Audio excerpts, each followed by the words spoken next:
33-year-old Louis Anacortes sat on a freshly finished and washed marine teak and iron bench overlooking Riffy Lake. In happier times during countless visits here, he and his family had sailed on the lake. He studied the freshly polished brass plaque on the bench, donated by the Edmonds family of Mossy Rock in memory of our beloved grandfather Kennewick Edmonds. This bench is for all to enjoy, so they can enjoy the beauty of the area he loved so much. Louis, as a native of these parts, upon reading the inscription, laughed short, sharp, and bitterly. He knew why old Kennewick loved the area, and in particular, this lookout where a bench had been strategically placed in his honor. From this spot, Kennewick often rested and gazed longingly at the crystal blue water that had flooded his childhood home decades ago, when Tacoma City Light built the Mossy Rock Dam to generate electricity for the city. Louis knew the town of Riff was out there somewhere, but it lay 60 feet below the shimmering surface of the lake, which now reflected a gorgeous blue sky and jagged clouds. A variety of native pines grow beneath the forest canopy surrounding the lake. Some of the western whites and ponderosas towered more than 36 feet into the sky. As a child, Louis had always dreamed of climbing to the top of one of them to see if he could touch the vast sky. He had a cherished memory of his late father. Once, when he was a young boy, he and his father had lain on their backs on the shore of a lake and rested. Their antique bamboo fishing rods by H.L. Leonard were leaned against a tree. Those were tuned to the salmon that thrived in these waters. They gazed skyward, admiring nature's amazing work, and at the same time rested. He told his father about his desire to climb to the top of one of the pine trees. His father was silent for several minutes and did not even pay attention to Louis's statement. Just when Louis thought his father must have let his words pass his ears, he began humming a line from Jimi Hendrix's song, Purple Haze. "Forgive me while I kiss the sky." His father was a terrible singer. He couldn't get the melody out, even to save his own life, but it never stopped him from singing. When his father's voice would repeat that line, the teenage Louis would look around embarrassed, praying that no one would witness his singing. In adulthood, however, the incident is pleasantly and indelibly etched in his memory. Louis lost both of his parents to cancer when he was very young. This fact, as well as his understanding of genetics, was one of the reasons this encounter happened. Life is too short. Louis's attention was now drawn to the lake itself. Nearly 23 miles long, it was so deep that no light could shine through the darkness that enveloped the once vibrant, close-knit community of Riffa. The darkness hid all evidence that it had ever existed because it would never again be seen in the light. Louis thought it an apt metaphor for his marriage. To any passerby unfamiliar with the nightmare in which Louis had recently lived, it might have appeared to be serenely absorbing the secluded beauty of the warm fall weather that occasionally visited the Pacific Northwest. Locals still refer to this phenomenon, despite its current political incorrectness, as Indian summer, Indian summer. When it comes, there is no finer time or place on earth. It almost makes 9 long months of dreary rain seem tolerable. Although outwardly Louis looked calm, inside he was seething. He had to endure this nightmare alone. He was an only child, and he didn't have many friends outside of the fire station. None of the guys at the station could talk to Louis about his problems because, unlike how they are portrayed on TV, firefighters don't spend all their free time talking about their fears and emotions, sharing intimate moments with their fellow firefighters. No one dares to show weakness in front of others for fear they will lose trust in them. Their lives depend on each other. And even a moment's hesitation, caused by the uncertainty that they could trust someone to do the right thing in extreme circumstances, could prove fatal. No, in this, Louis was utterly alone. He had purposely arrived early because, truth be told, he was counting on the healing power of his favorite lake and the magical natural oil of nature to help him survive this meeting his soon-to-be ex-wife had requested. She actually requested it, and his lawyer said it would be in his best interest to grant the request. It would look good in family court, his lawyer admonished him. In addition, his lawyer was becoming increasingly frustrated with Blaine's constant obstruction to delay the inevitable. Louis couldn't understand why Blaine kept insisting that their marriage could survive her insanity. She wants her attorney to demand mandatory counseling, It doesn't matter to her that in the state of Washington, a family court judge can't schedule it. Both attorneys tried until they were blue in the face to talk to Blaine, but to no avail. Lewis felt that Blaine definitely needed some kind of therapy, but that was no longer his concern. "Oh, well," he sighed, thinking to himself, "it's going to end today anyway." Blaine could have demanded an appointment, but Lewis insisted on the spot. He knew that the summer crowds would already be a distant memory, so the place would likely be given to them alone. This meeting would not go the way Blaine expected. He cast a brief glance at his watch. She should arrive in a few minutes, but he knew he actually had plenty of time. For one thing, Blaine would have to drive Highway 12 a considerable distance, something she couldn't stand. She'd never been on time for anything, including their wedding. For that one, she was an hour late. He let out the same cynical chuckle when the quick memory of that came to him. Thought he'd rather have left the church after being 20 minutes late, as his best man had jokingly suggested over 13 years ago, but quickly dismissed the thought. The truth was that the first 12.5 years of his marriage to Blaine had been a perfect dream. Lewis loved his two daughters, Rainier and Lacey, more than life. Rain, as she was called, was a daddy's girl to the core. She was already in school and preparing to become a firefighter, just like her idolized father. Lacey, on the other hand, was his wife's mini-me. For Lewis, this proved to be just one of many complications. Family courts don't like to separate children. That and the fact that in Washington state, family law does not set an age for a child under 18 to choose which parent to live with in a divorce. However, according to the attorney, not all is lost. Despite the complexity, Washington divorce and child custody law allows a husband and wife to jointly submit a child care plan to the court. If the judge finds that the plan is detailed, complete and financially fair for the children, he or she will usually sign it without modification. The trick, his lawyer told him, was to get the wife to agree to a very difficult proposal that Lewis wanted his wife to accept. Lewis was a realist. Even before the lawyer confirmed it to him, he realized that his job as a firefighter with the Riverside Fire Department, known as RFA, would almost certainly not allow him to get primary custody of his daughters. The dangerous nature of the job and the shift work schedule were almost insurmountable obstacles to considering custody. It took time and money, a lot of money, to devise the plan he had set in motion. He closed his eyes and mentally went back to that horrible day a few months ago when his nightmarish existence began. He had no way of deciding if his current life was an episode of The Twilight Zone or the movie Groundhog Day. His reality is both surreal and horrifyingly repetitive. "Lewis, honey, can we talk in the living room? Please." He had just completed his pleasant nightly ritual of putting the girls to bed in their shared bedroom when he heard her voice. Although he needed sleep because his next 24-hour shift was starting tomorrow morning, he couldn't wait to talk to his wife. He hoped Blaine wanted to continue discussing their shared desire to buy their own house. The four of them were living in a rented 3-bedroom apartment and really wanted to buy their own home permanently now that their careers were secured. Both agreed that it is much better to raise their daughters in their own home. It's more permanent. On his way to the living room, he stopped by the kitchen and grabbed a bottle of water from the refrigerator. He lowered himself onto the worn couch they'd inherited from his parents and turned to Blaine, swinging his right leg over his left so that he was facing her. For a moment, he ruffled Blaine's loose blonde hair that always covered her ear, then tucked it gently behind her ear flap and dropped his hand to her shoulder. "How are you doing, sweetheart?" He didn't remember much after that. His memories of their conversation were mostly fragmentary, soul-piercing stabs to the heart in a kaleidoscope of shock, disbelief, and anger. His reaction, however, was crystal clear. Months later, he was still confused about how shockingly weak and emotional his reaction was. He had cried, really cried in front of her. It was so pathetic that he could feel the pity on Blaine's part. Stumbling, he walked out of the house and walked away from the source of his torment. One good thing about being a firefighter was that there was always a spare bunk to sleep on.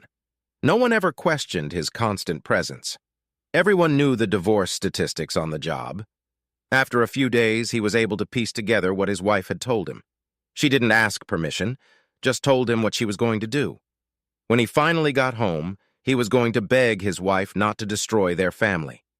was going to beg her to go to counseling with him to see how their marriage could be saved. But no sooner had he started than he was immediately ambushed by his loving and innocent daughters. Blaine had promised him that they would come to meet him at her parents' house. He turned and looked at his wife standing there with a sly, victorious grin on her face. The love he had once felt for her was long gone. It had now been replaced by a burning hatred. He glared at Blaine, his normally calm face contorted with a rage bordering on murder. For a moment, her look of superiority wiped away and was replaced by fear. But it was at that very moment that his girls began to attack him. In their blissful ignorance, they begged for an explanation as to why he was abandoning them. He had to literally pull himself out of Rain and Lacey's desperate embrace as they begged, screamed, and cried. Rain had the hardest time. "Daddy, how can I become a firefighter without you?" He knew that scene would play over and over in his head until the day he died, regardless of the outcome. Lewis, however, knew that the alternative for his ladies would be worse in the long run. In the end, he was grateful to Blaine. In an instant, he had gone from a weak victim to a man whose path was clear. In an instant, Lewis mentally thanked her. He had regained his dignity and taken the first step toward recovery. Today, he thanked her. "I know it's hard for you girls, and I hope one day you'll understand me. It's just that your mom and I are estranged. We want different things out of life. But I promise you that I will never leave you. I'll see you often and love you forever." He never once looked back at Blaine. When finally freed from the clutches of his girls, he walked purposefully out of his apartment for the last time. From that day forward, Lewis hadn't said a word to his soon-to-be ex-wife. Wisely left it to his attorney to speak for himself. Lewis didn't know if he had dozed off or if he was so engrossed in his memories that he had lost track of time. "Hello, Lewis. Thank you for meeting me. Our daughters miss you very much." Her voice, which had once been a reassuring and caring greeting to him, scratched his mind like fingernails on an old chalkboard. He shook his head to clear his thoughts. It was showtime. "Doing this is what my lawyer Blaine told me to do. In a perfect world, I'd never have to look at your ugly face again." He didn't even look in her direction, stared straight at the lake, searching for strength in its quiet familiarity. He heard her shocked, "Ah." Yes, she'd thought this session would go differently. Lewis smiled involuntarily and looked at her. "I know this is on you, Blaine, but I have to tell you something before you start. This is the last conversation you and I will have on this subject. If you repeat one of the ridiculous reasons you've repeated ad nauseum that this is supposed to make our marriage stronger, if you tell me one more time how much you love me, if you tell me that it's just my fragile male ego standing in the way, if you even hint that I'm to blame for the breakup of this family, I will get up and walk out of here. At this point, you disgust me so much that I'm physically sickened by your mere presence." "Lewis, I don't know." Lewis was sure that Blaine was preparing to repeat his nauseating "but I love you both" speech, and raised his hand to her face. "Let me save you the trouble, Blaine. See this?" He pointed to a large, ubiquitous manila envelope on the bench seat. "Those are the divorce papers that will end our marriage. When you leave here in a few minutes, take them with you. You'll sign them after your attorney has reviewed them. You will return them to my attorney's office within 36 hours. He turned away from her to admire the breathtaking view once more, then continued. "Your attorney will confirm that everything here meets the state's requirements for a parenting plan. But I don't want a cheating wife, so we'll both end up getting a divorce. Now pay attention, because this is important." Lewis sighed in frustration, even though deep down he knew Blaine would make things even more complicated than they needed to be. The parenting plan is what the family court pays the most attention to. What I'm proposing is fair. We don't have a lot of savings, so the rest will be split in half. You'll have custody of the girls. What? You're not going to fight me on this? Blaine snorted. Of course not. The girls need a mother, and despite actually being a shitty wife, you've been a decent mother, so no. And you'll keep the apartment so the girls don't have to change schools or find new girlfriends. I will pay half of the housing costs and pay more than the minimum required child support. I will also have plenty of visits with my girls. It's all spelled out here. At that moment, a myriad of emotions ran through Blaine's mind. She was surprised, delighted, and disappointed all at the same time. She had counted on Lewis's love for his daughters to keep him home and keep their marriage intact. It was at this point that Blaine began to realize exactly what she had lost and began to cry in earnest. "Look, Blaine, the reality is that with my work schedule and the risk from my job, I know I don't stand a chance of getting custody of the girls. Even if you had sex with the entire Seahawks soccer team on the 50-yard line at halftime of a playoff game, it wouldn't change the fact." But Lewis, can't we?" "Don't interrupt, Blaine. We're just getting to the point. You should pay very, very close attention to the next part." He squinted at her impatiently, pulled a thick, letter-sized envelope from his pocket and handed it to her. She opened it and began to look through the contents. "As I said, if the divorce papers are not signed and on my attorney's desk exactly as written within 36 hours, everyone in your family, your co-workers, your manager, and everyone else you have ever known will receive a copy of what is inside. This is your copy. It's a detailed account in vivid colors of what you did to end your marriage. And more importantly, a record of what you demanded I accept as part of continuing my marriage to you. It got expensive, but it was worth every penny Lewis spent to get the investigator's report. I will also make sure that my daughters know exactly how and why their family was destroyed." Blaine was clearly shocked by what she saw. She couldn't imagine that this was the truth. No, it had to be a lie. Her lover couldn't be that kind of man. Lewis was lying. Lewis honestly wasn't sure he had the courage to go through with it, as it would hurt his girls too much. But on the other hand, he didn't think he would have to resort to this nuclear option. Besides, it could land him in jail and out of work. Retaliatory adult movie laws were a two-pronged stick. He was also really counting on her lover turning out to be who Lewis thought he was. And most importantly, Blaine is every bit as servile and gullible as this asshole seems to think she is. The important thing here, Blaine, is that they have to be signed exactly as I suggest. If your lawyer calls mine and says, "My client and I," or if he changes a single comma, period, or semicolon, the gloves will come off and your whole world will know what a piece of shit you are. Blaine, shaken to the core, continued to leaf through the investigator's report. She could only continue to spout nonsensical noises, sniffling and crying throughout Lewis's monologue, just shaking her head in disbelief. It wasn't supposed to happen this way. Why can't Lewis understand? Of course, I'm offering a quid pro quo arrangement, so here's what I'm willing to do in exchange for your cooperation. I promise I will never speak ill of you or blame you for the breakup of our family in the eyes of my daughters. I'll even be civil to your boyfriend if we end up together at one of the girls' birthday parties. Hell, I'll even shake his slimy hand if I have to. In every sense, I will act polite and civilized, as if we just decided to part ways amicably.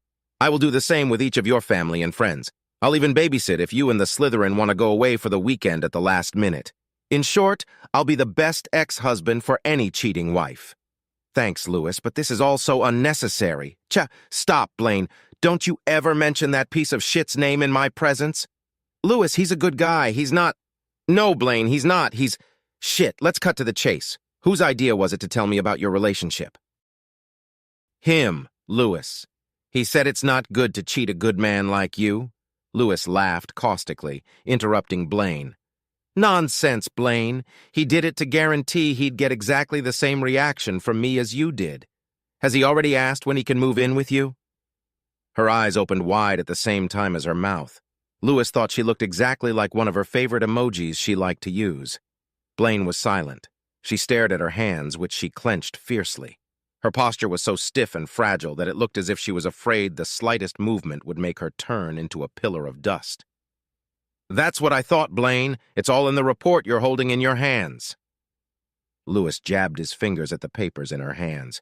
You're not his first, and you won't be his last. His record is here. He's not like that. He really loves me. She spoke so quietly that Lewis had to strain to hear her pathetic words.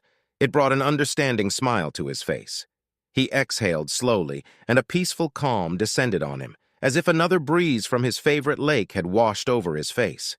It was almost over. He knew he had chosen the right path. He knew there were risks, but he had everything under control now. He was sure everything would fall into place the way he wanted it to.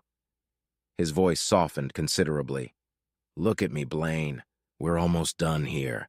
It's important that you pay close attention." She raised her eyes to his. Her tear-drenched face was a mask of confusion, ruined mascara, and fear. Her perfect world had been shattered. When she finally looked into Lewis's eyes, she saw a stone, menacing face with eyes black as night, boring into her. "Take care of my girls, Blaine." "They're our girls, Lewis," she protested weakly. Her shyness made it sound more like a question. "No, Blaine, they're not. They're my girls. You betrayed them and threw them away like you did me, because you're weak and can't keep your legs together. I need you to take care of them for me, just for a couple years." "What are you talking about?" You could almost smell her fear. "I'll never give them up." "You already have. You just don't realize it yet. Anyway, your boyfriend will take care of it." He meant what he said. "Has he used that phrase with you yet?" "Baby, just take some of this. It will make our sex so much better. Our lovemaking will be so intense you can't imagine. All your nerve endings will be on fire. Here, just wash it down with a little of this." She looked at her hands again bashfully. "Soon he'll be sharing you with his friends. Come on, baby. Justin's such a nice guy. Don't you want to see what it's like to be loved by more than one man at a time just once?"